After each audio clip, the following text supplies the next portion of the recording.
like, do not go into medicine. Like, just don't do it. And then Is that what they do? well, they're both doctors, and but I think then me and Nick obviously just saw what kind of lifestyle they had, and we're just kind of like, it's too stressful for me. So Do we've they both work gone within completely NHS? different. Yeah, so my dad's a A&E consultant, and my mum is a nurse practitioner for just a like GP practice. But yeah, no, not for me that. I imagine the A&E consultant might be one of the most stressful occupations 100%. anyone could ever have. Yeah, especially now. It's fucked now. But there's still like all the student doctor strikes, Yeah. and then there's the normal doctor strikes. So with that, then like people like my dad then work more hours so they can strike. So he's like, yeah, go on strike, and then he has to like go in for them, if that makes sense, because they can't have people not working. Well, especially in the A&E. Yeah. I mean, that's people. So then you've people's got like lives on these stake older there. than people that have been doing it for years that support the strike. So the way of supporting the strike is to just like work harder while the junior people go on strike. I mean, you understand why they're striking though. Yeah, definitely. Because I was talking to Abby's dad, who said Yeah. that they finally agreed on a 13% increase of the national wage for doctors. Yeah. But within the last 20 years, it's been downgraded 30%. Right. So it's still only like, it's 17% off what it once was, which is tragic. They've also like raised the pension age and stuff. I don't think my dad can retire till he's like 68. Shocking. Which is too old to be running around Definitely. a hospital. Definitely. And it's just not fair. I mean, I suppose it's like, there's a lot of talk with, like, is it the government's fault? Well, it's clearly the government's fault. Oh yeah, definitely. It's a government run like thing. So can you see it not lasting the NHS then? if the Tories stay in power, yeah. Can you see it? Yeah, I think if someone like Jeremy Corbyn came in, then probably would have a fighting chance because he would have pumped loads of money into it. But yeah. What's Corbyn doing now? Because I mean, I know it's Keir Starmer's in charge. I wish we gave that man a chance. He's so sweet. I think he's still doing. So he's still like doing lots of protests and things. I think he's still a what's it called, an MP, but just not sort of in power. I guess not one of the leading MPs. It's a shame because I'm fundamentally I am Labour, but truthfully I hate Keir Starmer. I know. Well, it's literally what happened with Margaret Thatcher. So when you have a really right-wing government, the Labour then have to move to the right in order to kind of like fulfil what the direction of the country's gone in. So as we voted like Tory and they've become more right-wing, the country's like shifted, if you imagine it on a scale. So then Labour have to shift right. So when Margaret Thatcher was obviously in power, afterwards then they had to have Tony Blair, who was just a Tory wearing red. Like, so, and she said like the biggest thing that she did, the best thing she did for this country was bring a Tory into the Labour Party. And so like the whole political shift moves that way, and then it gradually will move back. But I don't think it's ever been able to move back though. No, I mean I think it went back again when we had what was he called, like David Cameron and is it Nick Clegg? They were still conservative. The Lib Dems. When they joined with the Lib Dems, yeah. But I mean, after that, the Lib Dems pretty much lost all credibility. Oh my God, yeah, they just got annihilated. Yeah. Bless them. I mean, I actually like a lot of their policies. Yeah, same. I used to like a lot of their policies, but I thought there were a nice middle ground between. Yeah. Because what was it that happened that they then just got all the blame put on them? There was something that happened, and then they were just like, big event, wasn't it? It was Was it Brexit? No. Could have been. Was it? It definitely could have been. In fact, I think you're definitely right. 2016. Yeah. No, that was it was like failure, 2010, wasn't it? I don't know, but that was just another tragedy for Yeah. the country. I mean, that's when it shows that propaganda wins, in my opinion. Oh, I know. Those buses. Well, David Cameron just failed at trying to like instill within the country that we actually need to be a part of the EU. I know. Because I mean, at the time, right? I'll openly say at the time, if I was able to vote, I probably would have voted leave. Really? Purely off the back of the propaganda that was lied to. See, I think that's goes down to education as well. Massive. Yeah, oh, yeah, because like I was doing A-level politics at the time, and I was literally like, what the fuck is going on? Like, this is mental. And like having arguments with my grandparents and everything, because they were like, no, we need to go back to the Commonwealth, and but they've apologised since. They've been like, yeah, sorry. Well, this is it. I mean, at the And they're all time I dead was in now, the Hartlepool. people that voted to leave. Yeah, massively. I mean, I don't think there should be another vote on it, though. Do you not? That is I don't the think they form take of us back. democracy, though, isn't it? Yeah. Really, I mean, to go back on a like general vote like that. I don't know if the EU would take us back anyway. I think we made our bed, we need to lie in it.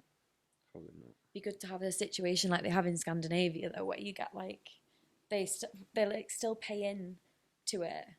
It's something like Norway and things aren't part of the EU because they'd lose more money than they'd get because they're such a small country, but they have a lot of wealth. But they have now like an agreement where they still like put into the EU and have like a free, like where people can move around freely, but they're not actually part of the EU. I can't remember what it's called. That'd be good if we could work something like that out. Yeah. Definitely. I just want to be able to go live somewhere else, but we're trapped here now. Or Australia, they're the only options. Seems like everyone's sort of the great Australian migration, isn't it, really, at the minute? know. I think I know about 6 people who have managed to make their way over there. So my brother's going on Monday. No, are you sad? Yeah, I'm sad actually. I had a good cry when he last came. Oh. Going to be an only child for the next couple of years at Christmas. Double Christmas presents, Yeah, though, isn't it? well. But yeah, no. But I just feel like if I went, I've thought about it. If I went, I feel like I'd just be. It's just Brits abroad, isn't it? Yeah. It's not. It is to an extent. I mean, but there's a lot of. It's a newish culture, and it's pretty much just off the back of British colonialism, I suppose. But I know. Good crack, I guess. Well, yeah, I do always like Australians. Yeah. My thing is, I love the Australian accent, and I'd stay there. If I lived there for 2 months, I'd have a full-on Australian accent. Like, I pick it up so easy. When we're at Love International, talking to all these Aussies, and I was literally like slipping into it while I was talking to them like this. And then I was like, Jacob was literally, what are you doing?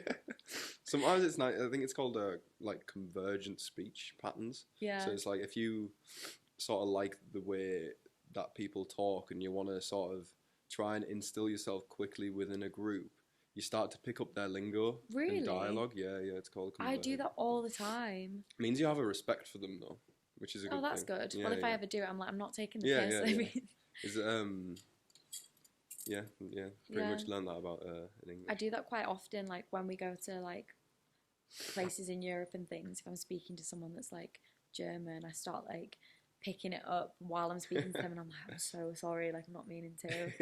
I can never go to like India or somewhere because that would just be bang out of order. Well, I think it's always as well. I always find it the northeastern accent, I suppose, especially on camera, can sound god awful. Yeah, it sounds disgusting. I mean, I remember every time Hartlepool manages to make it onto the news, I don't know if they just pick the most the broadest.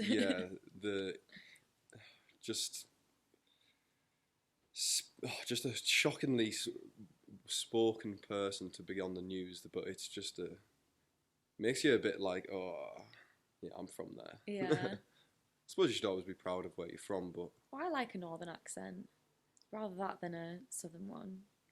Where north though? Like what sort of northern? Good Yorkshire accent's always nice. Yorkshire's I like a Geordie accent when it's like when you can understand it. Yeah. Like not really broad. I mean, there's the modern Geordie accent, and then there's the sort of real deep. Yeah. Like. Fast paced. Yeah, the West sort of like Fenham deep Geordie accent, where even after 5 years living here, I still can't understand. No, Geordie accents. I'm quite good at my accents, but Geordie's I can't do it. It's really hard. Don't pick it up either. No, it's like, I think you've got to be born here to really be able to speak like that. Yeah. And there's the obvious ones. It's like I. Oh yeah. I think that's Yorkshire as well. I don't know. But no, I've never, and like even like things like I'd never just go, "Away, our pet. Away, lads." See, my mum still claims to this day though that Shy Burns getting out is Teesside. Oh really? Yeah, instead of a Geordie thing. But it makes more sense it being a Geordie lingo. Yeah, I don't know. You know, a lot of Newcastle's lingo comes from Scandinavia, the Vikings. Really? Like, bairns in Norwegian, I think it is, means children. Wow. And then brought it over here. It's Fun quite fact for you. cool. I mean, I suppose that's why there's quite a few like blonde, blue-eyed northerners, I suppose. Well, I think Scandinavian people actually tend to have better looking people because when the Vikings came over, they'd pick all the best women to take over, take home. God damn it. Explains why I'm looking. Well, no, I shouldn't say it. Explains why I'm looking at some of the people I'm looking at on Osborne Road. Just leave them here. Your parents weren't picked. Oh, but yeah. Yeah. Again, I'm sorry I couldn't make it to the your set the other day. Oh no, it's alright. How did it go? Really well. Yeah. No, I really enjoyed it. Nice. That was the first time I've like done a set and then like came off like I had like adrenaline and I was like, oh, I really enjoyed that. Like the previous times before, I've had to go like downtime by myself afterwards to chill out. But no, really enjoyed it. I think like the adrenaline after like a set like that, especially warming up for D. Tiffany. I mean, she's a huge name. Yeah. And I suppose being a part of that warm up and being able to like hype off the back of something like that. I mean, your heart must be racing after something like that. Yeah, I think because obviously it was meant to be Rosa Terenzi, and then it got switched. So I feel like there was already like it was obvious that I was warming up for, I guess, because people had like seen probably more about it than they would have done if it was just there wasn't a change. And then that's the first time I've like posted a lot more about it as well. Yeah, it was very like it was well posted around social media, that gig. Well, it had to be, I think, because it was so last minute that then it was like, shit, we need to. How come it was a late change? Rose Trenzy was getting her wisdom teeth taken out. Yeah. And the like appointment had got moved or something, so she had to cancel her London gig and her Newcastle one. That's a shame. Yeah, but understandable. Yeah, oh yeah. But it's worked out better because D. Tiffany was wicked, and getting Rose Trenzy in October as well. So I get to warm up for her in October. Hour? Yeah. Nice. Yeah. Yeah, that'll be class. It's worked out very well. Yeah, definitely. You were just saying there, like, you sometimes have to like go off and calm yourself down after a gig. Yeah. What's your like process going into something like that, I suppose? Going into it? Yeah. And then coming off the back of it. Going into it, I'm like, I just think I am always so nervous, and I probably seem a bit weird because people like talk to me and I'm literally like I can't talk right now. And then once I get into it, and like I think then when I see people are like responding well to it, and like I had people come over and say, oh, this is a good tune, or just seeing people dancing, I'm like, oh, okay, I'm doing all right. Yeah. And then I get into it. Obviously, warm-up set, the first few songs are maybe a bit more boring to play because they're a bit slower. But yeah, then I just get into it. And then afterwards, previously, then I've had people coming up to me and been like, right, are you coming to afters and blah, blah, blah. And I'm literally like, oh, just give me a minute. I need to process. But this time I was like just buzzing. I was really happy with the set. And then, yeah, just I knew that I could just party then the rest of the night and I could relax. It was probably quite nice doing a warm-up set, to be fair. And then yeah, allows you to have your downtime after, I suppose. Yeah. I mean, for me, when I've got like, well, I suppose it used to be like the rugby, but when you've got like a big event coming, like for me, tunnel vision sets in. I start almost like my hands are like sweaty, shaking, and the nerves can sometimes hit so hard where you sort of lose track of anything that you were initially trying to set out to do. Yeah. And I think like dealing with that is something that's commendable, really. I mean, being able to just sort of like take a breath, know what you're doing there and how to do it. It's something that I think like makes or breaks a lot of DJs. I mean, I know like a few of the like our mates sort of like DJing, especially in front of a crowd. Well, it's a different element to just DJing like in your bedroom. Yeah. And just allowing yourself to really be comfortable behind a crowd or in front of a crowd, is something that takes a lot of warming up to. I mean, going from your past gigs, what gigs have you done to allow yourself to prepare for something like that? I think I've had like a really gradual, well, not really, I've kind of been thrown in the deep end. And to be honest, I think the pressure of a crowd makes me perform better. So when I've tried to record mixes on my own, or I've done like a Slacks radio or something, like I recently did one for Syringe Records, and I just wasn't happy with it. Like I just didn't feel like it was good. And that was the week before my D Tiffany warm up. And I went into that D Tiffany one like, oh, I'm so shit. Like, if this doesn't go well, I'm not doing this anymore, genuinely. Really? And I kept like doing mixes at home and they weren't good. I tried practicing on Cobalt's decks before and it just, everything was just going to shit. And I was obviously just in my head about it. Massive imposter syndrome. And I was like, right, I'll do this. If it doesn't go well, I'm not doing this anymore. And then it did go well. And now I'm like, right, get out of that headspace, and my mixes have been so much better. Nice. So it's actual headspace, I think, and then the pressure of the crowd. And then before that, I think it has been a case of confidence. Like I just don't think I've ever done as well as I did in that one purely out of confidence, because I did just go straight in the deep end. And I have had comments like, oh, anyone can be a DJ now then, can't they? And things like that. And it's very off-putting. Yeah. So I think then it's literally all about confidence. I think it's half of what makes a person a good DJ. Yeah, definitely. I mean, the most important thing is your own mind, because in my experience, you're only miserable when you've convinced yourself that you're miserable. Yeah. So allowing then like the voices inside to like be like, oh, you're shit at this, don't do this. That's when you start to really negatively spiral your own performance in something like that. Yeah. Because it's very much there's a persona that people put on behind the decks, and it's totally important because a confident DJ will project that within their music.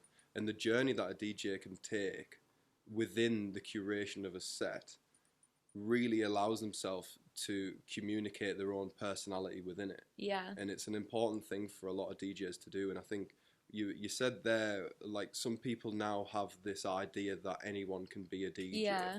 And yeah, in some ways, pretty much. Given probably a month or two, you can mix a song into another. Yeah.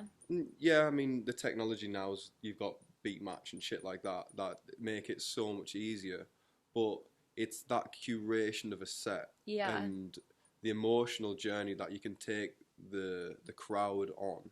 I think that's what makes a DJ. Yeah. And from everything that I've heard, you were able to do that last week, to be honest. Yeah. From everyone who I've asked. And I think in a lot of ways, never let like them.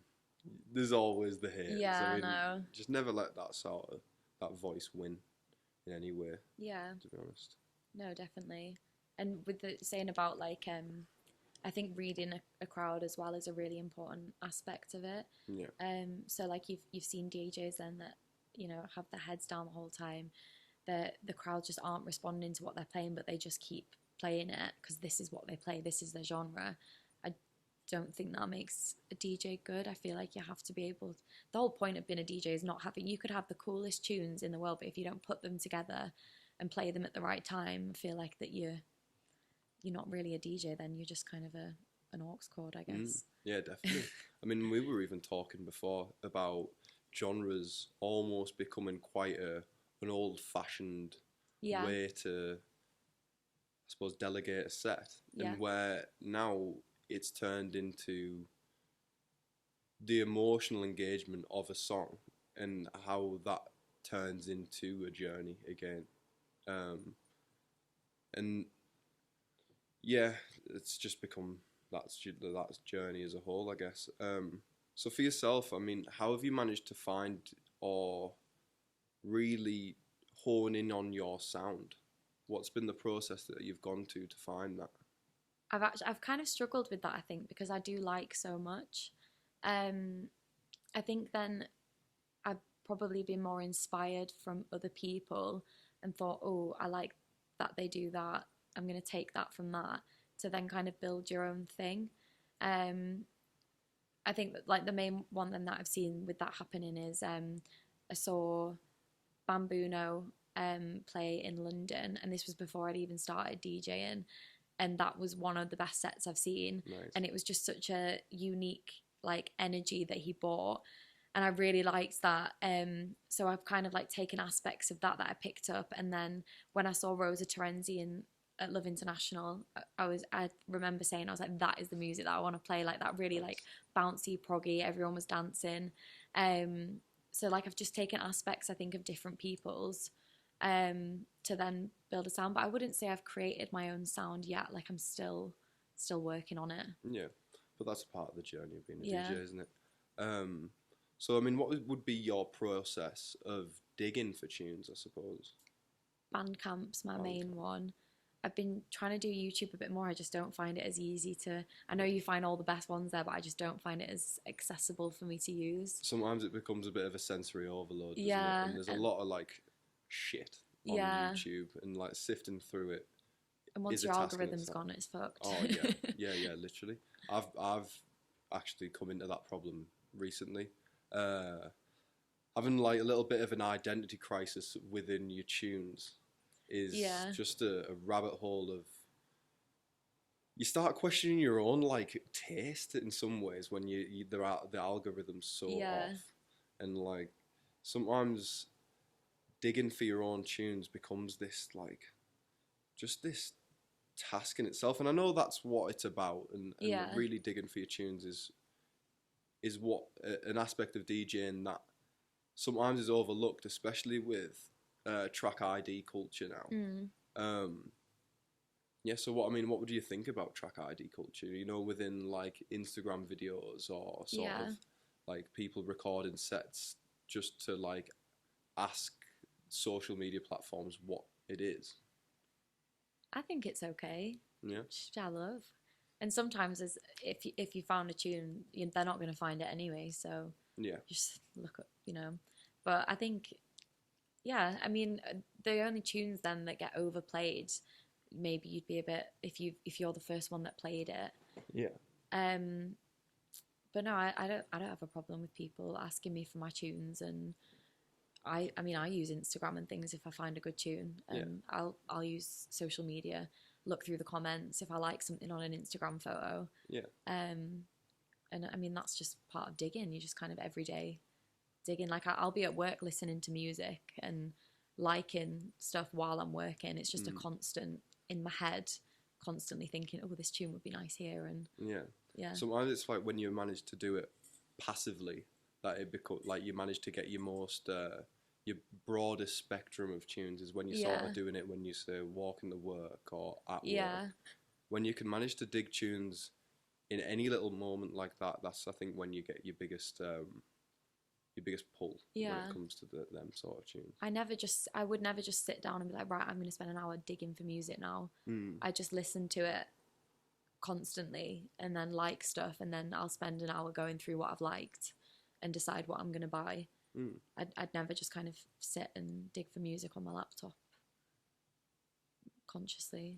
I think that's when it's the fun gets taken out of it, isn't it? And, there's a lot of like pressure. Like I think sometimes within our group, it's like there's a little bit of pressure to have like the freshest, coolest tune. Yeah. When sometimes that takes away from why you listen to it in the first place. Yeah. And I think sometimes it becomes this fighting on the decks after. Yeah, literally that. And I think rediscovering the reasons why you're even listening to music sometimes is like an important aspect to it. But yeah, what are your plans going forward, do you think? With DJing? I'm just going to keep going with what I'm doing, I think, because I feel like it is working for me at the moment. And I just want to, I've got goals to then get booked sort of outside Cobalt. I'd like to get booked in a different city at some point. And yeah, just then kind of, I think, branch away maybe from this like Shy Burns element, because I have had a lot of support from Cobalt and Shy Burns, which I love, but I think I'd like to just kind of, get recognised outside of that, and someone be like, I'd like to book Pip because I saw her set here and it was really good. Yeah. So that's sort of my short-term goals for now. I'm trying not to think too long-term. Yeah, I mean, that's living in the moment's probably the best way to play it. So, I mean, obviously you've had a lot of progressions starting. Was one of your first gigs was probably by the river, wasn't it?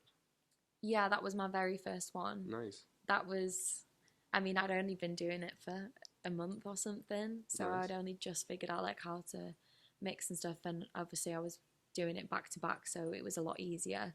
The pressure was off. But yeah, no, I've only been doing it for a year now.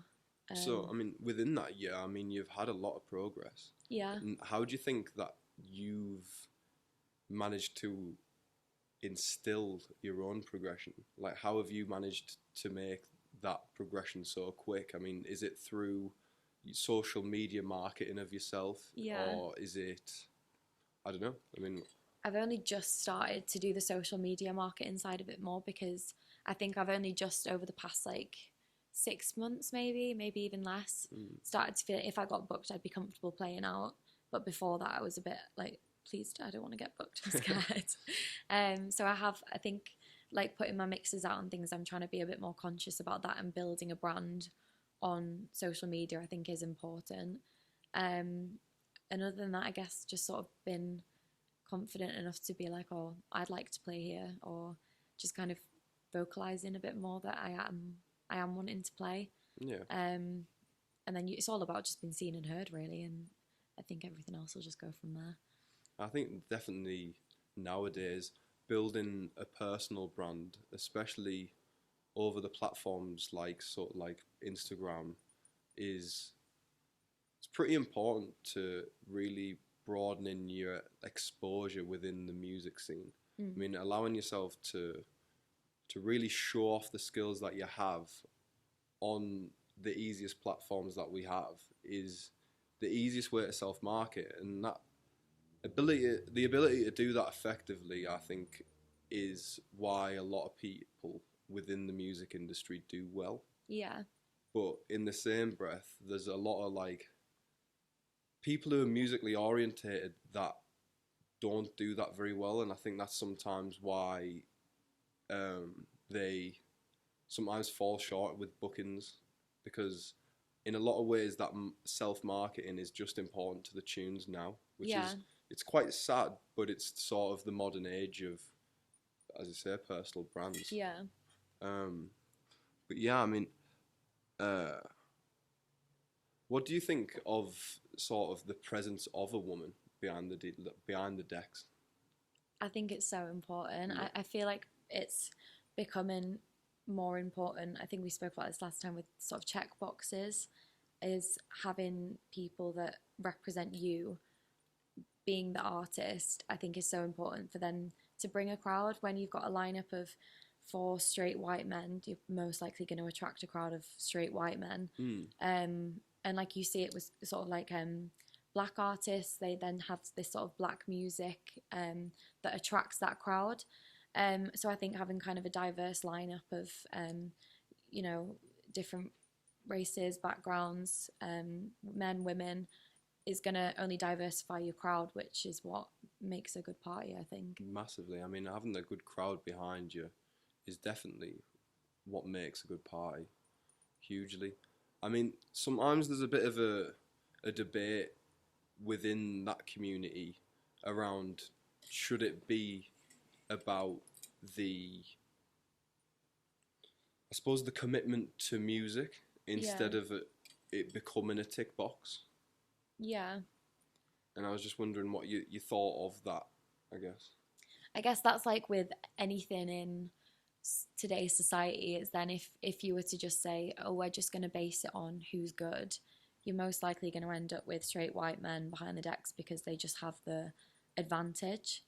But I think then having to say, you know what, we need to diversify things. We need some queer artists. We need some black artists.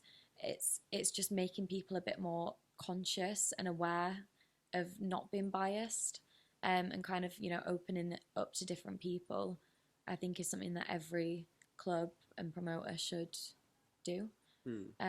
So checkboxes, it's not nice to say kind of like, oh, you're just a checkbox. No one wants to be that. No. But I kind of get the whole concept behind it. If you've got the right intentions, you're not just doing it to be like, oh, well, I don't want to get cancelled or anything like that, so I'm just going to put a black woman on the thing, not because I like her or anything. That's not right. But I think when you're thinking, you know what, we've booked too many men this season, we need to have some more women because we want to represent people, I think that's okay. 100% agree with that. I think having the diversity there is nothing but positive, but sometimes it feels like it almost tarnishes. Like, as you said, like no one deserves to be a tick box. No. And I think it's become like a bit of a, I don't know, almost like this sensitive topic where it should be based on your musical merit. And I don't know. I mean, you've actually put it into perspective a lot for me over the past few months about being able to see someone that you can really associate yourself with in front of the decks creates an essence of comfortability. Yeah. All my favourite artists are women. And I don't know whether that's just a psychological thing or genuinely whether I think they're better. But like I've had it where a lot of people have then even like jokingly kind of just been like, oh, you're only getting booked or you've only been asked that because you're a woman. And like Newcastle is small, there's not many female DJs in Newcastle, so it probably it has been a big advantage, I think, but it doesn't feel great. Then you just think, oh, is it not because I'm, you enjoy my music or enjoy my mixes, it's because I'm a woman, which doesn't feel good. But then I try not to think that people would have intentions like that. No. It's nice to think that people genuinely see a potential in me, so would want to book me. Yeah, I don't think many people should have the right to say that to you. No. To be honest, it's not their place to say it. No, well, it's usually men. Well, it's always men. I suppose it might come out of a bit of jealousy. Yeah, maybe. Because I mean, I think from what I remember, I think it's like 76% of the demographic who DJ is men, and 24 is women. Yeah. So, I mean, how would you, for Newcastle example, how would you encourage more women to start DJing? Again, I think it just goes back to this confidence thing. Like, decks afters is a horrible place to be a woman. It's a horrible place to be a man. I hate it. It's, well. it's so stressful. Yeah. And like, it's just so like testosterone fueled, and I think it can be off-putting for anyone. And I just feel like then afters is where you probably would start to, perform in front of people. And for women, I think it could just be so off-putting to watch this line of men behind the decks, and there's no desire to want to do that. Like, I never had any desire to want to be on the decks until I started to see women. So, for example, seeing Bunny was like one of the first women in Newcastle that I saw then playing afters and things and playing out, and I was like, do you know what? That's really fucking cool, and it's really that she's got the confidence to do that. Is then I think seeing people like that then do it, you just have to have confidence and just be like, you know what, I'm just gonna do it. Nice. Shout out Sammy. Yeah. Sick. I mean, could it even be like I mean, I know with Cobalt, I love the fact they're doing the lads scheme. Yeah. I mean, could it be a situation where I suppose more men are into mixing, and how would you change that? Is it just purely off seeing more women start and continue DJing, it would encourage more? Yeah.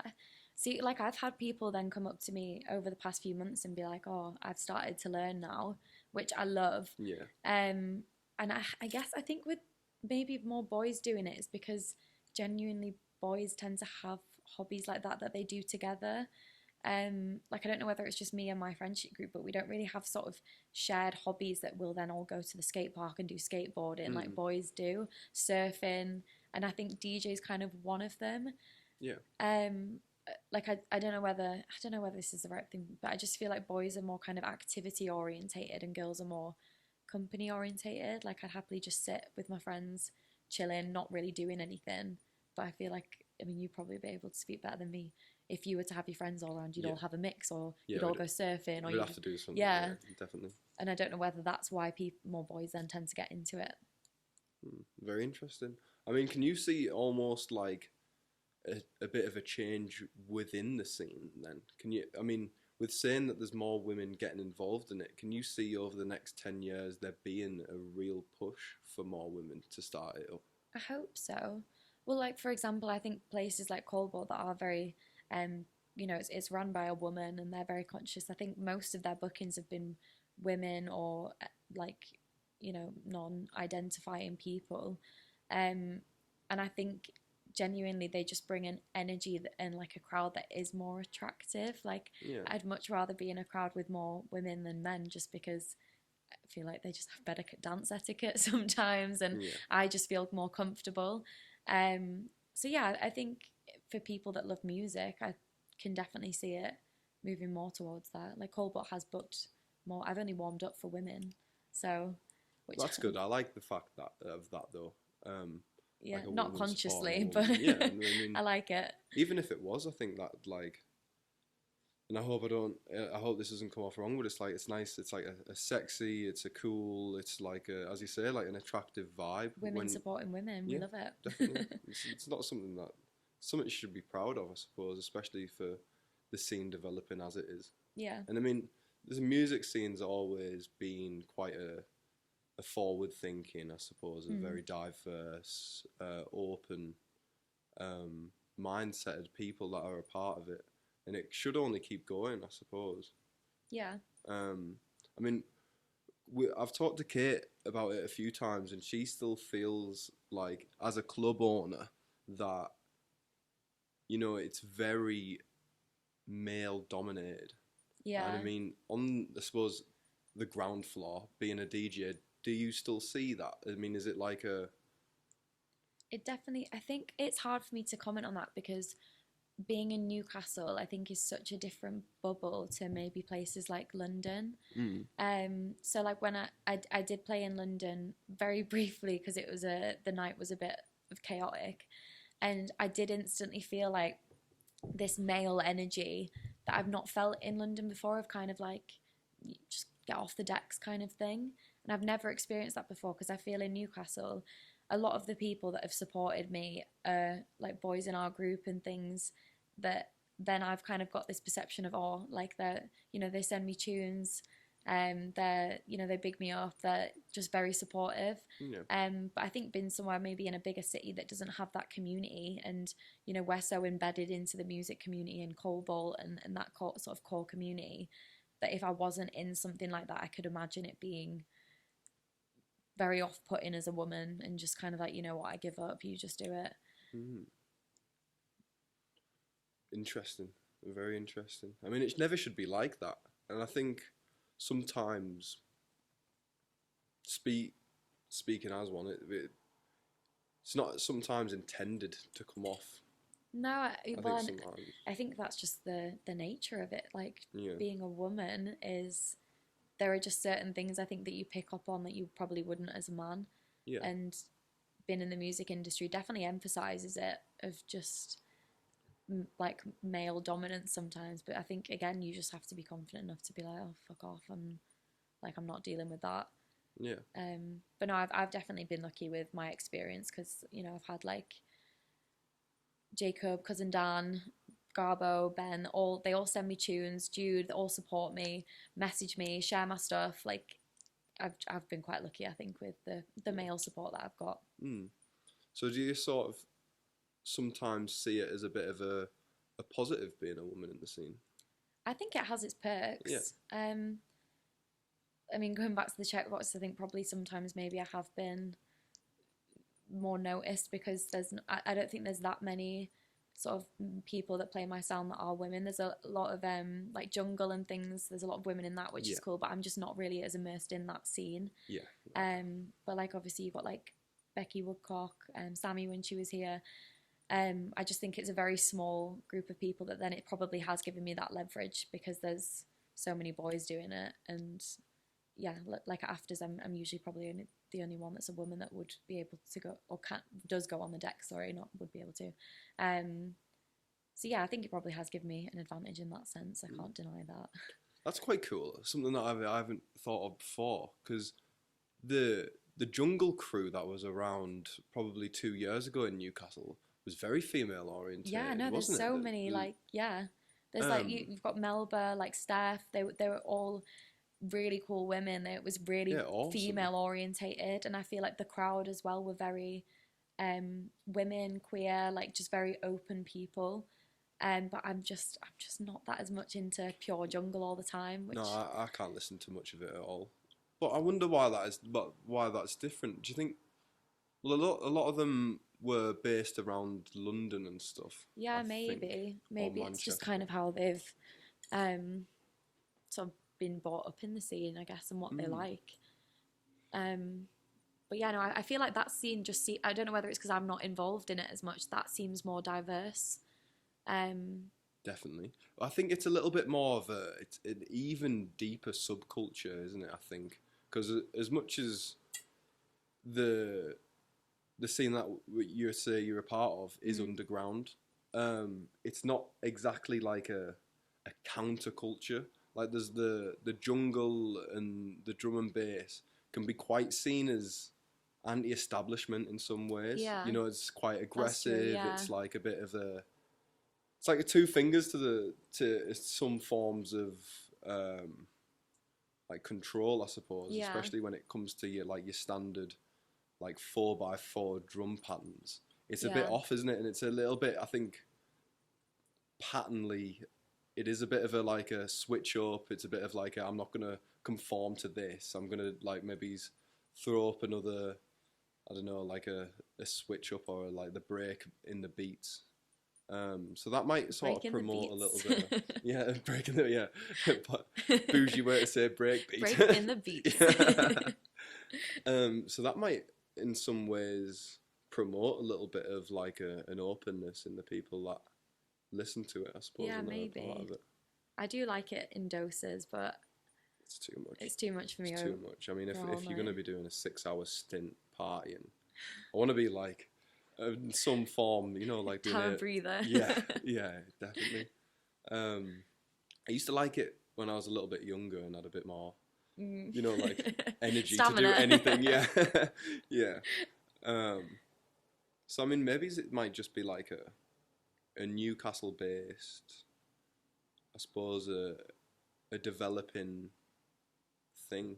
I suppose a bit more of an open demographic towards music and DJing that might start to develop over the next few years, Yeah. or at least I really hope so.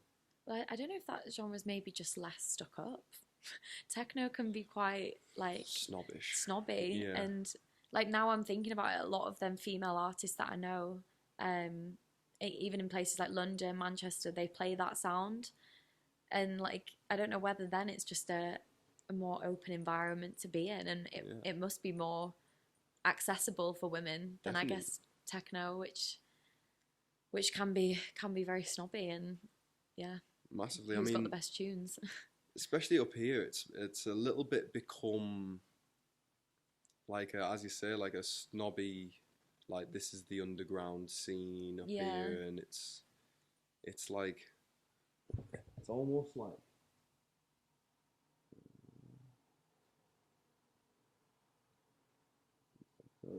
Sorry. yeah. I mean, sometimes I think that underground scene, in some ways, gives people a little bit of an excuse to become snobbish. Yeah. Like almost to say I'm a part of this subculture, so that means I'm cooler than someone who just listens to I fall short of this hugely. I was literally saying you're calling me out right Oh, now no. because I was having this conversation with this guy at work who he's really into Michael Beebe, Patrick Toppin, and that really commercial sound. And I guess I was like, oh no, the crowd, it's commercial, it's all this. And then I realized I was being really snobby, and I was then falling into this underground subculture of snobbiness, which I don't want to be. Sometimes you can't even help it. Sometimes. I know, but I genuinely I don't enjoy those events because of the crowd. And I'm so sensitive to people, as a person.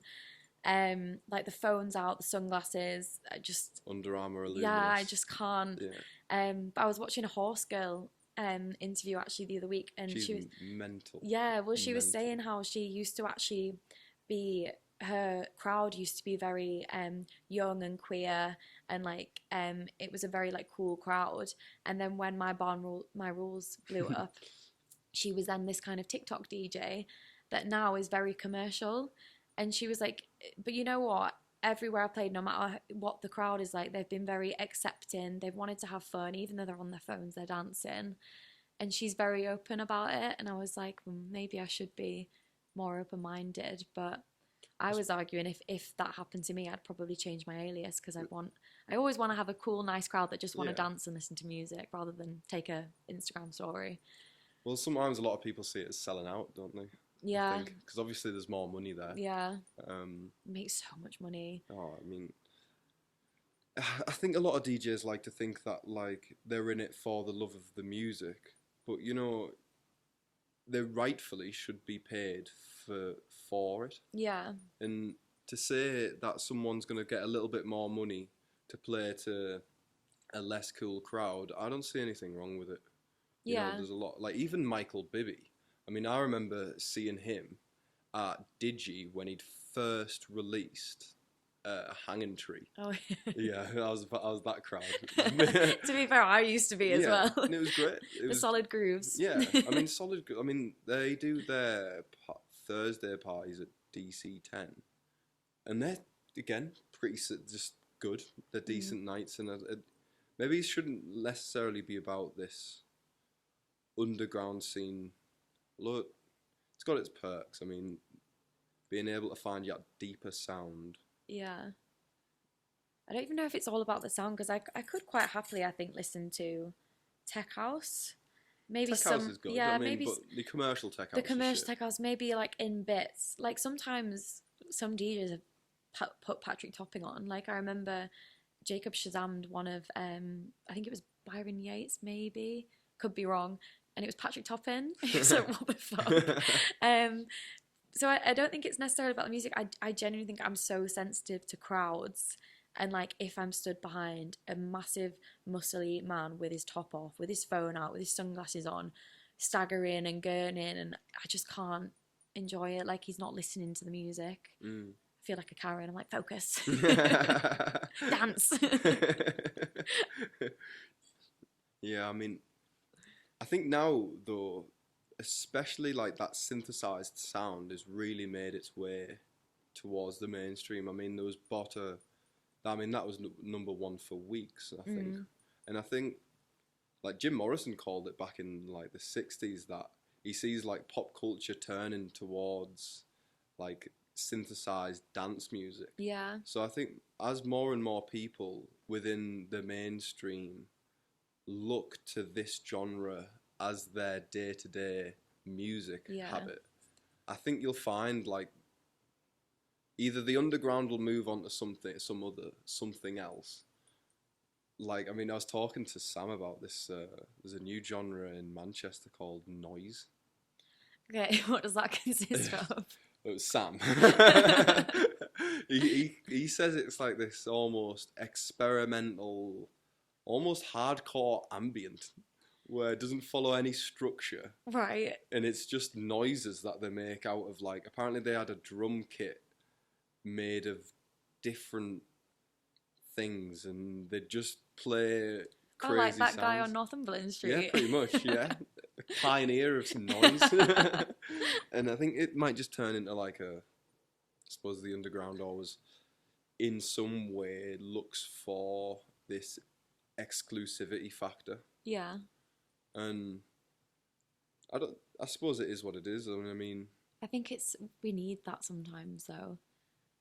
It's just because I think the underground's then where a lot more creativity is born, that then probably then moves to the commercial side of things. Like everything then just moves on.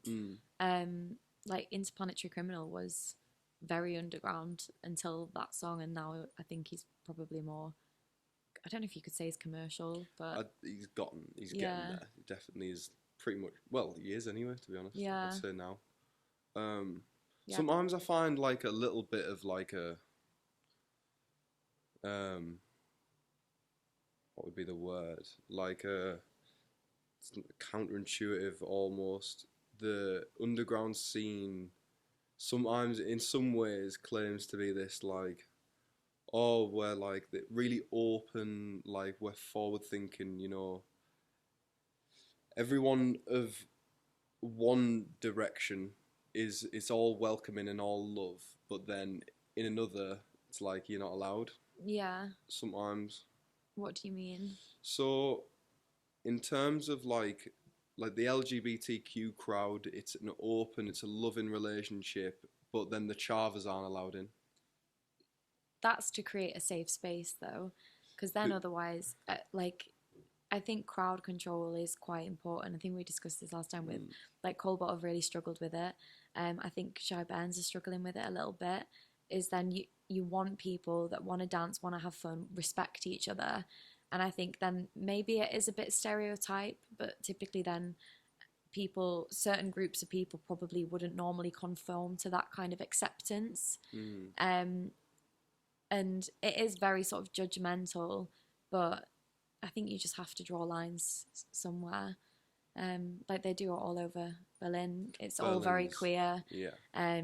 You know, everywhere is very like safe space, consensual, usually quite queer. So they have to have those door policies and things in place. Otherwise, it's just going to be a big tourist attraction of people that just want to come and watch and see what it's like. Which I think queer people struggle with a lot, is being gay in a gay space and then having straight people intrude on that, and it's no longer a place where you can be yourself. I think that's why it's important. Does that go? I mean, obviously, like the gay and queer parties have been renowned for being some of the best parties put on. So there's always been like an accepting straight population that have enjoyed being a part of that. I mean, I'd count myself as part of that. Obviously, I'd like to think I'm a part of that. Yeah. But so, I know when not to, I would never want to intrude then on like I'm very conscious if I'm going to a queer party that I'm a guest and not to do anything that, like I feel like I am more conscious when I go to these queer events not to do anything that would maybe upset anyone, or not that I would, but I'm more conscious about it. In some ways though, we're coming in to watch. No, I feel like I'm not coming to watch. I'm coming to be a part of it. I like the music, the dance, the self-expression. I feel like I can be myself there more. All passionate parts of that side of raving, which are amazing. But like I don't go to them. I wouldn't say I go to watch or be inquisitive, which I think some people do. So I suppose again it goes back to your intentions with it. Yeah, nice. So I mean, it is always about your intentions about going to these places. Like, is it to go and listen to music, or is it an excuse to just do drugs and the music is a little bit of a background?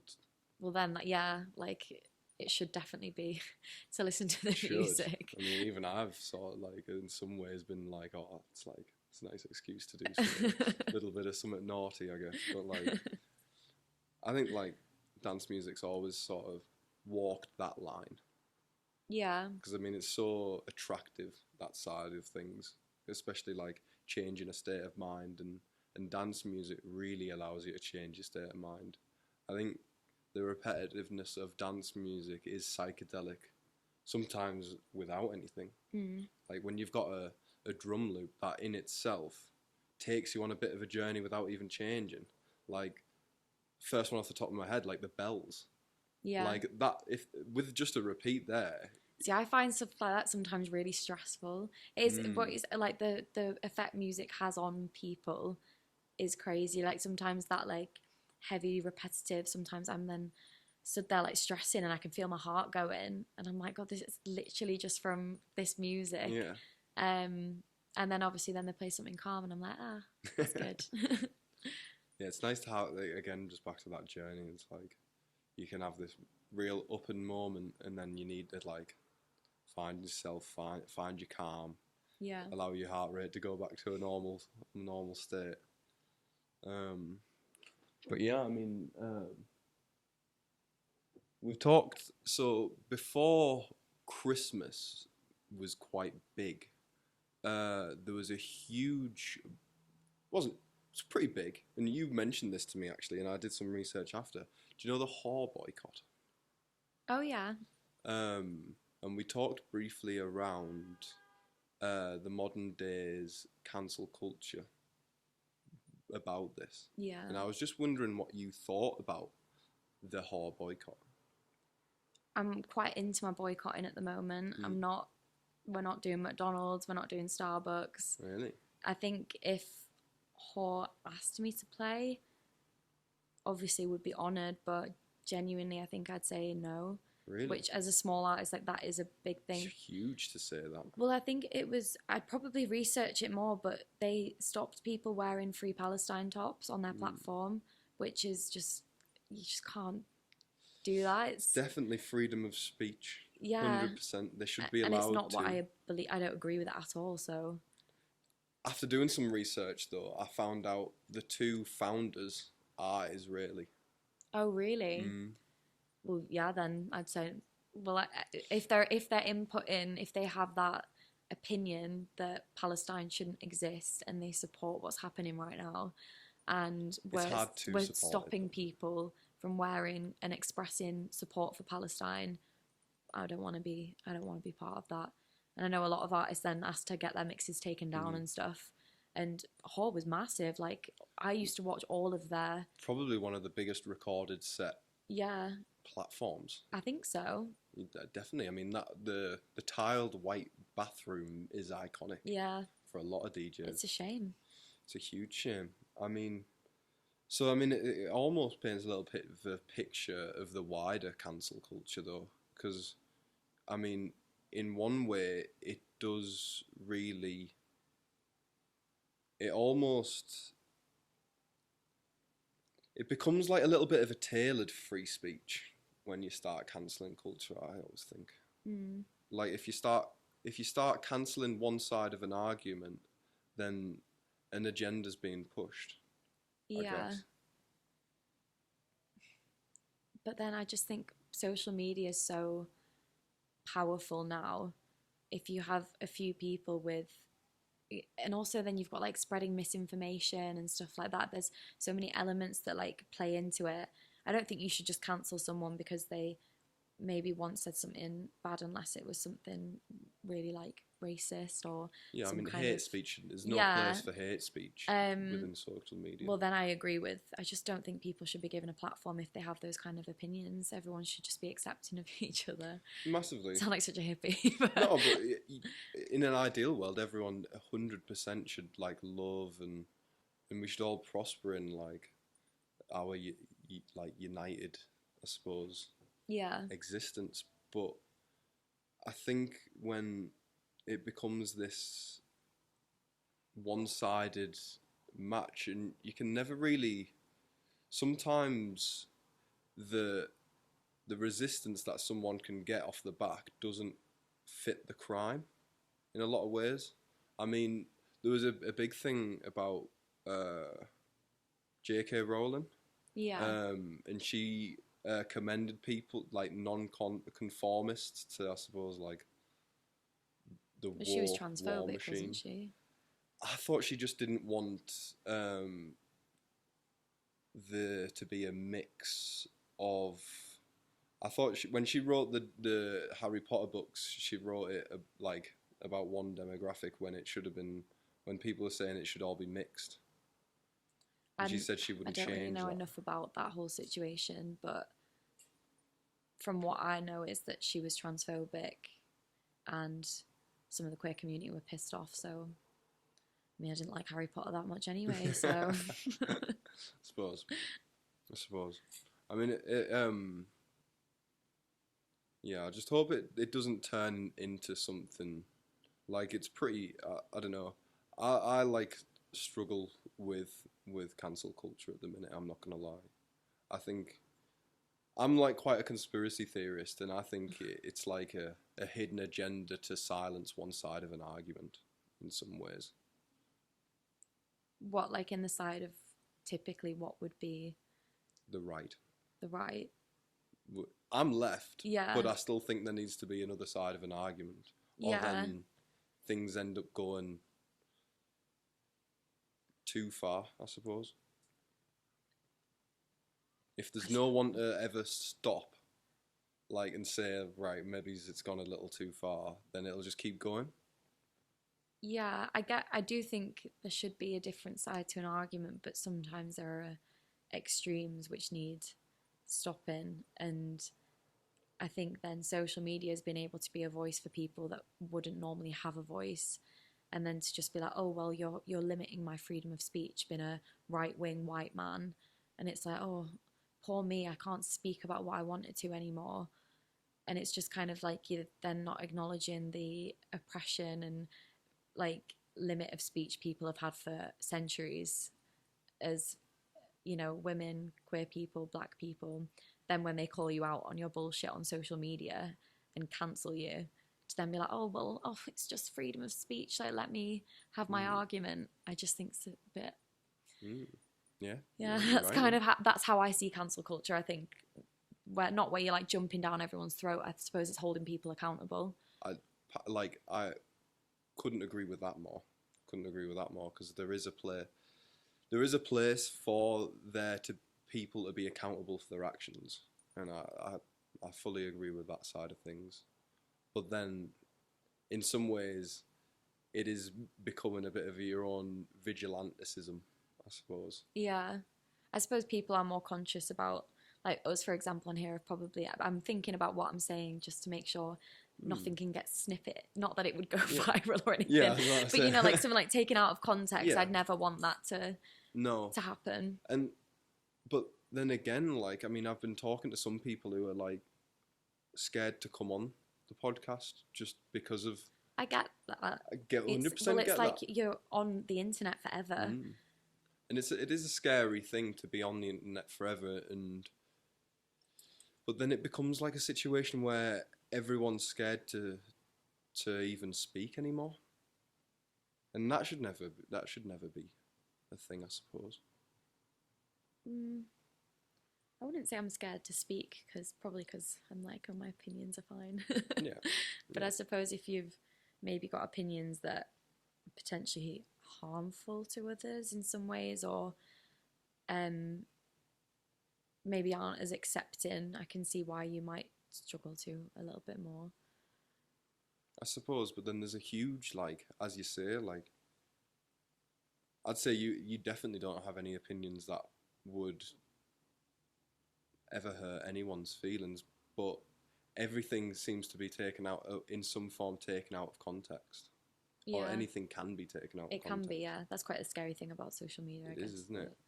And yeah, it sort of ends up becoming this... I think sometimes it's like it just becomes like this facade that a lot of people end up putting on. To sort of like, I don't know, just not say anything of meaning towards what they actually think, and it becomes like this one-sided debate constantly. I like debate. Do you? I like debate. I do like a debate. Are you a devil's advocate person? Oh, massively. I think like it's important. I learned so much more from an argument where I'm wrong than a conversation where we both see a level and it becomes this like... But that's, I think, is the good thing then. So with cancel culture, going back to that, is when someone's wrong, if I did something wrong on social media, someone educated me why it's wrong, I'd be like, I'm so sorry, I didn't know, I've learned that now, I'll take it down. I would never do anything like within malice. So I think that's then different to then being someone that's like, oh God, you're such a snowflake, like let me just do my thing. Yeah. Then that's where I think it just depends how you respond to it, I guess. Yeah, because I'm not. I hope I'm not like ever come across like this. I know it all. Like, I'm always right, because I know 90% of the time I'm completely wrong. Abby's definitely taught you that. Oh yeah, Abby's definitely taught me that. Sort of just learned to say yes, darling, yes, darling. But acknowledging when you're wrong and learning from that is more important than straight up cancelling it. Yeah. Like, I think educating someone and then being like, well, you're wrong, and this is why you're wrong, is more powerful than just being like, oh, well, boycott. Yeah. Cancelled. Yeah, I think I agree with that as well. But anyway, yeah, on that point, it's Yeah, because it was a bit of a tricky one because there's I'm not gonna name drop, but yeah, some people are really worried about coming onto the podcast. I was buzzing when you said you'd come on, to be honest, because it's a precarious place, the internet, isn't it? I think, in a lot of ways. Yeah, I think because my degree and stuff, when you then started being like, oh, let's talk about racial politics things, I was like, white woman can't, no. What that was I was stoned. And sometimes, like, I'm the worst culprit for it. That's why I like to write when I'm stoned, right? Because I'll have a joint and then my brain will go and I'll be like, whoa! And then like half of it's drivel and then half of it you'll get something out of it. And it like... I remember you'd sent me a message like, let's talk about the rise of the bricks, and I was like, fuck, I'm gonna have to pick up all my history books. Don't know what I was on there. I think I'd like just watched a documentary about how like the Russian... I think BRICS is like, I think it's not even, is it BRICS? Brazil, Russia, India, China, and what's the S? I can't remember. Is Egypt in there or something? Anyway, but BRICS. Yeah. Do you know how to spell? Barely. If you've read any of my pieces, then no. Yeah, and I think I just watched a documentary about how like there's going to be a huge power shift between things at the minute. Well, I do watch history podcasts, and they're always like old men sat on their little armchair, and I was like, oh no, it's going to be like that. Like everyone else has got to come on and talk about really cool things. Then I'm going to be like, so the rise of the bricks. Yeah. On today's episode. Really smooth voice. You're now listening to smooth jazz.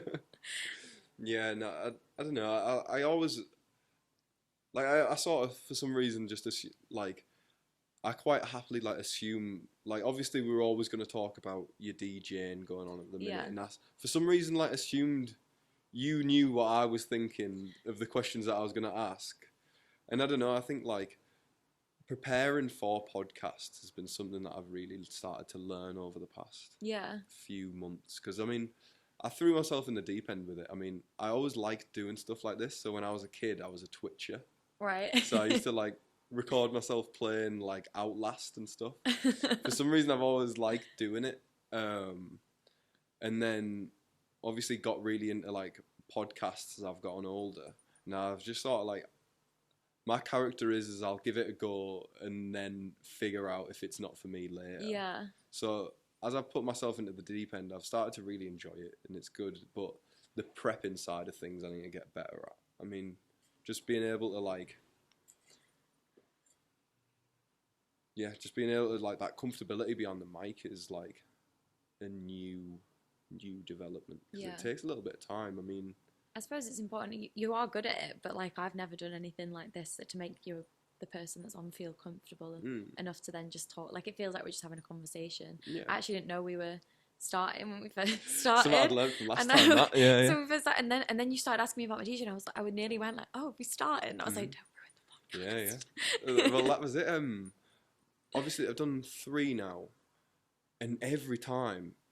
Well, hidden secrets to podcasting, and every time the first section of it was totally forced. Yeah. Couldn't even help it. I mean, I tried, like horribly in the mirror, like, practicing little intro lines. Like I had like 6, like I was like, oh, welcome to Casa del Diablo, and like all this welcome bollocks. To Justified Passion for Life. Exactly. Might even snip it that and put it as a little intro face screen. The camera. Welcome. Yeah. And I don't know why I thought that's how podcasts started, because I'd never listened to one really like that. So then today I was like, you know what? I know what to do. Try to get that recorded while you were off, so you didn't notice. Right.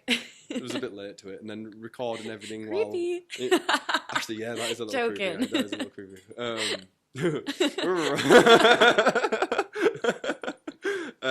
But it's more natural. It definitely was smoother. Yeah. Just working out little techniques like that, to be honest, because it's important to allow yourself to be comfortable, because then a real conversation starts to flow. Yeah. And it becomes this instead of an interview, it's a podcast, because Yeah. there's a fine line between the both of them, and sometimes I'd probably say I host more of an interview than a podcast in some respects. No, because you converse back and give your opinions back. I think then that's a conversation rather than a, what do you think of this? Why do you think that? Yeah, definitely. But yeah, it's exciting to see where it's going to go. I mean, hopefully, fingers crossed. I mean, I don't know. It's more at the minute anyway. It's a passion project more than it is like anything else. Yeah. And I think that's why it has to be. I mean, that's where most cool things are born out of, though, is passion projects. Hopefully. I mean, sometimes I always have to like elastic band moment. Like when I get ahead of myself and I was like, right, I'm going to start making millions off the back of this, and I'm going to do this, and I'm going to do this, and it's like, snap. Chill out. Yeah, exactly, right. You're doing this. What are you going to do when you move out of here? Oh, we had a house viewing today, and we went to Heaton to view this other place, and it's just shit compared to what. You not stay here? Vino's moving back home. Oh, not get someone else to move in? Well, this is it. I mean, maybe I think Will's thinking about staying, but he's quite up and and ahhing around if he's going to go travelling this year. Yeah. Or maybe Garbo, but I think he's moving in with Dan. Can you not just split the cost between two of you? Because you'll have a full-time job, will you not?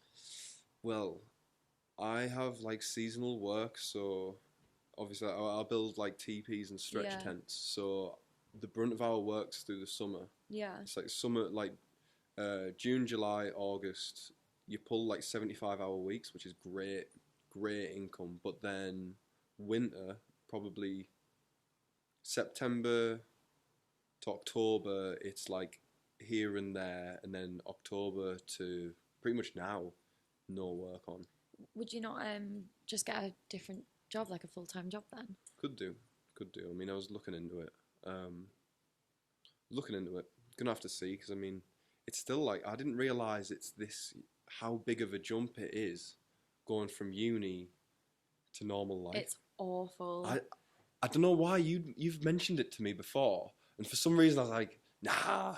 It's honestly like hell on earth. It's horrible, because like 20s is such a horrible time, because you've gone from like, you've just dossing around, you live with your friends, your only responsibility is get your uni work done, which I just think uni, like, it's not hard to pass it. Obviously it's hard to do well, but you just have to turn up to pass it. And then you get just plunged into this like, okay, now you've got to work a 9 to 5, you've got to pay all your own bills, your friends have all moved to different parts of the world, different parts of the thing, so then you're in with like younger groups of people. Obviously I love you all, but like I go to like house parties with you all sometimes, and people are like, what do you do at uni? And I'm like, finished 2 years ago and I've got a master's. Just makes me feel really old. And it's just like a constant quarter life crisis of like, what the fuck am I doing? I'm still trying to live this uni lifestyle at 23 years old. You're only 23 though. I know. You're only 23. I know, so I feel young at work. At work I'm the youngest person, and I'm like, I feel really young again. And then as soon as I'm like in my social group, I then feel like people my age sometimes don't go out as much as I do. Like all my girlfriends are more chilled. It's nice to do more wholesome stuff with them, but I feel like I don't have like girlfriends to go out with all the time that are my age, which then just makes me feel like a bit weird. Like, why am I still wanting to go out all the time? I don't think there's anything wrong with that though, to be honest. And especially, I think you are the average of your 5 closest friends. And although obviously you've just said there, like some of your girlfriends like your own age, they've calmed down a little bit. Yeah. I don't want to say anything. I mean, obviously, it's just you're spending a little less time with them, and then obviously Jacob might be a huge influence of like constantly being in cobalt. So it's like you are what you eat in some ways. It becomes like definitely. And I think that's just like how everything goes. And yeah, again, only 23. I mean, in Ibiza, I mean, you're seeing people in their like 40s and 50s still sessioning. Yeah, see, sometimes I look at that and I'm like, I don't want to be like that.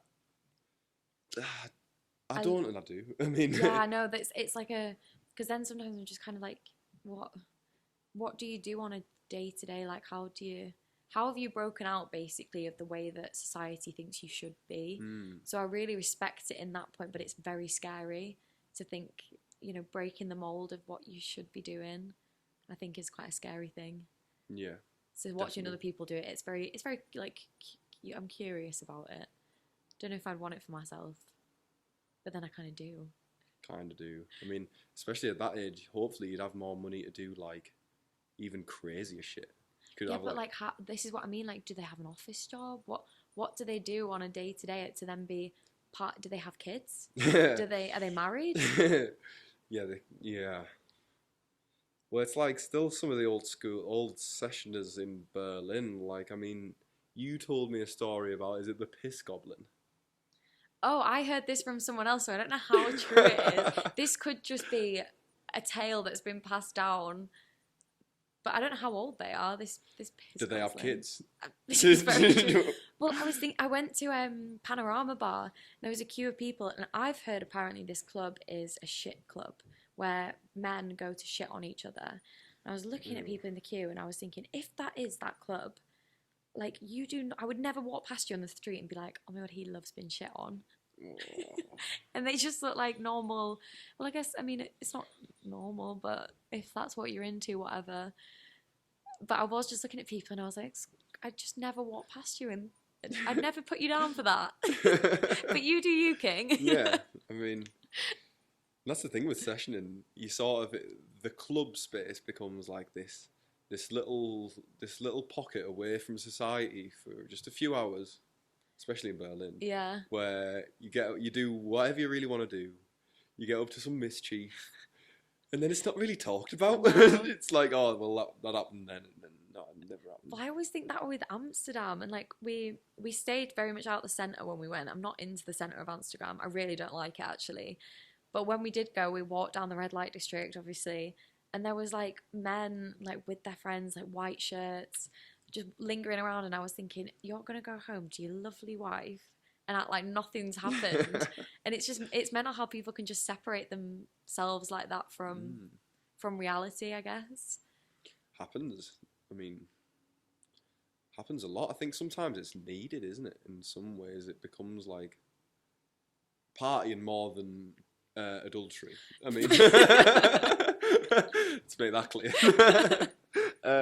Like, it's sometimes like the societal, well, to sound very Jaden Smith, the societal pressures sometimes are like that, like intense, that like you need this little space to do whatever you want to do in not get judged for it, and sort of really cut yourself down to these native instincts that feel so natural yet are so taboo in modern society. And that's why clubbing's so important, and it's escapism, isn't it? Hugely. And it's scary to see how it's going. I mean, Jacob sent me this newsletter about the current club scene within the UK, and I didn't realise it was up to like 2 clubs a week. Don't quote me on that, but it's like 2 clubs a week are shutting. Yeah, I know, it's crazy. And I know that like the government aren't really good. I mean, I commended the Berlin council, what we'd call it council, but I don't know what it is, because did they accept it as a proper industry? I think so, yeah. Was that like a few months ago? Their main, Berlin especially, is their main form of tourism, I think. So yeah, no, I think they've fully accepted it or put more money into it at least.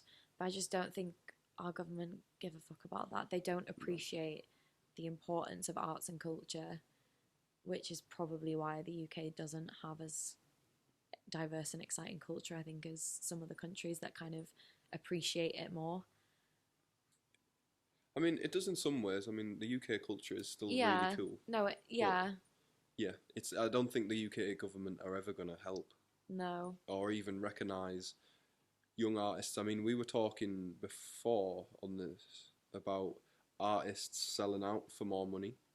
But that's the money that they should have been entitled to years before they had to do anything like that and sell out to a bigger crowd for not the tunes they necessarily want to play. Yeah.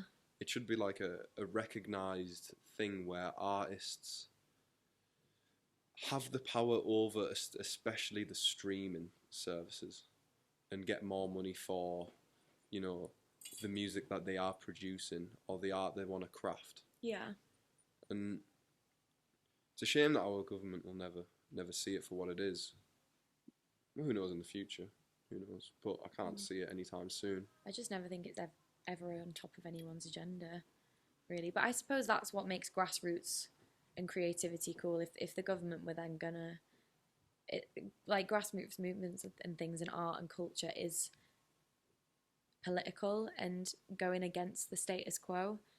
I think a lot of it is anyway. So I suppose if they did start to be more supporting of it, and maybe there wouldn't be as much creativity. I don't know. No, obviously it needs supporting, but I think rebellion and going against status quo is a big part of it. So there's just a big thing of, you know, fuck 'em, we'll just do it ourselves, which I respect. Yeah, definitely. Definitely. Like, on that end note, final question. What gives you a justified passion for life? People, I think. I've said before, I'm very people sensitive, and like having conversations with friends, going out with friends, just like now with DJ, making people dance, have a good night. People, probably. Class. Absolutely class. Yeah. You remember to press play this time? Yeah.